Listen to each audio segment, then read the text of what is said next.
तेरी तो बुरी साबित नहीं हुई। कहने को तो तुम भाई हो, मगर तुम्हारी बातों से नहीं लगता।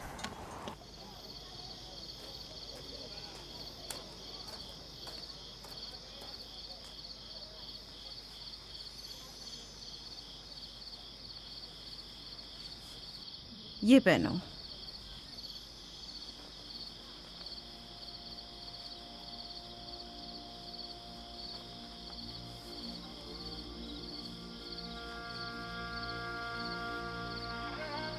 यहीं रुको।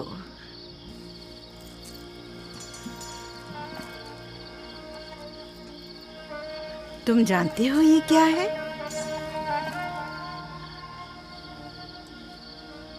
ये मेरे बाबा और तुम्हारे दादा इसाक नबी का कमरबंद है। मेरी ख्वाहिश थी कि ये उसे दूं जो कार्य रिसालत को जारी रखे। मुझे उम्मीद है कि इसके वारिस तुम ही हो। मुझे ये कमरबंद अच्छा लगा है। हज़रत इब्राहिम अलैहिस्सलाम की कमीज़ और ये कमरबंद मेरे पास अमानत थी। कमीज़ मैंने भाई को दे दी। ये कमरबंद फिलहाल तुम्हारे पास रहे। इसे कहीं गुम ना कर देना। मैं डरता हूँ कि कोई इस कमरबंद को देखकर नाराज ना हो जाए। मसलन कौन? मसलन मेरे भाई। इसकी तुम फिक्र मत करो। चलो जल्दी करो, हमें तुम्हारे बाबा के दर्स में पहुंचना है। चलो।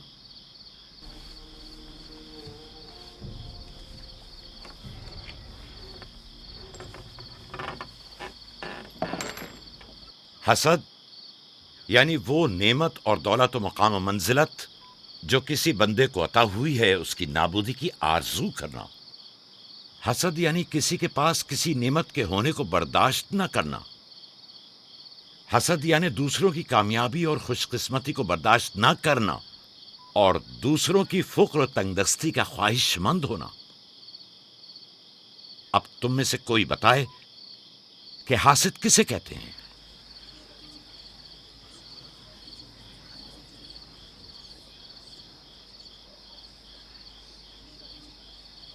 वो कमरबंद जो यूसुफ ने बांधा हुआ है वो तो इसाक नबी का है। फाइका ने यूसुफ को क्यों दिया? मेरा ख्याल है ये तो आने वाले पैगंबर के हवाले किया जाना चाहिए था। यानी हासिद का दिल नहीं चाहता कि लोगों के पास कोई नेमत हो। शाबाश। हासिद वही होता है जो तुमने कहा। हासिद हमेशा दूसरों की चीजों को देखकर गमगीन और रंजीदा होता है। देख रहे हो खा वो मानवी और इल्मी कैसा चीजें दिखावा और मीठी मीठी बातें कर रहा खा है। मादी और माल और मताए दुनिया हो। हसद से बचने का क्या तरीका है, ये कौन बता सकता है? इसका जवाब यूसुफ को नहीं आएगा। मेरे प्यारे यूसुफ, क्या तुम्हारे जहन में कुछ नहीं आ रहा? बाबा, क्या हासिद को मालूम है कि इस दुनिया को एक ना एक दिन खत्म होना है?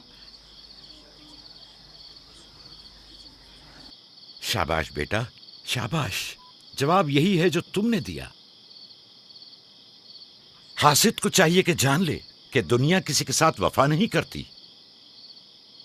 हासिद को न दुनिया की नेमतें मैसर आती हैं, न आखिरत के इनाम। हासिद अपने हसद की वजह से दोनों जहां की नेमतों से महरूम रहता है और उसे कुछ हासिल नहीं होता। न हासिद न महसूद, कोई भी इस दारे फानी में बाकी रहने वाला नहीं। अगर हासिद ये जान ले तो अपनी दुनिया को हसद और तंग नजरी की वजह से जहन्नुम में तब्दील न करे।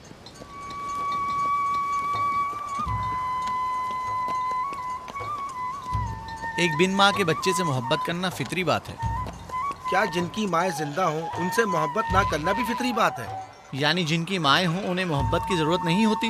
एक तरफ तो फुप्पो उसे नए नए कपड़े पहनाती हैं और उसे सजाती संवारती हैं, दूसरी तरफ माँ उसे जानों पर बिठाती है और बेहतरीन खाने देती है। हमारे सामने उसकी हिफाजत जाहिर करते हैं, लेकिन बाबा उसे हम सबसे ज्यादा चाहते हैं। हाँ बिल्कुल। वैसे आपस की बात है, हमारा भाई यूसुफ है ही इतना समझदार और शीरी जबान। उसका मासूम चेहरा वाकईतन चाहे जाने के काबिल है। हम सभी अपने भाई यूसुफ को चाहते हैं, लेकिन गलती तो हमारे वालिदैन की है ना। वो क्यों यूसुफ से हम सबसे ज्यादा प्यार करते हैं? तुमने हमारे दादा इसहाक का कमरबंद और बाजूबंद देखा जो यूसुफ ने बांधा हुआ था? हाँ, बलहा कह रही थी कि ये अंबिया की मीरास है और बाद में आने वाले पैगंबर को मिलनी चाहिए। तो फिर फुप्पो फायका ने वो यूसुफ को क्यों दिया? ये तो फुप्पो से भी पूछा जा सकता है। वक्त गुरूब जब गल्ला वापस लेकर चलेंगे तो फिर फुप्पो के पास चलेंगे। भाइयों पत्थर,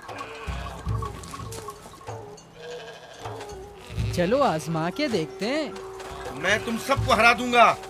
ये लो, यहूदा ने फिर वही शुरू कर दिया। जो जीतेगा वही बाबा का जानशीन होगा। चलो शाबाश, जोर लगा। नहीं उठा सकते। जो जीतेगा वही बाबा का जानशीन होगा। शाबाश, जोर लगाओ। और बात है, अब तुम कोशिश करो। तुम उठाओ। शाबाश, उठा।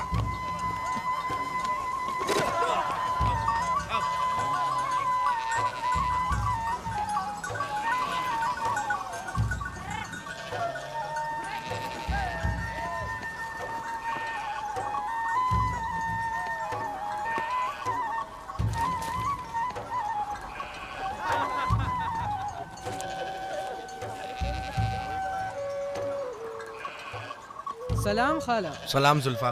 सलाम। कहाँ जा रहे हैं?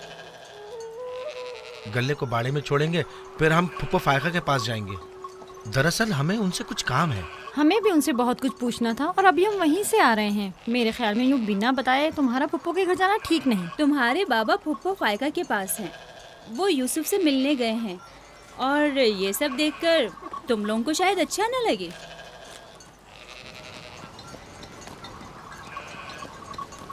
क्यों? वहाँ ऐसा क्या हो रहा है? चलो देखते हैं। ये कौन सा मुश्किल काम है? आ जाओ।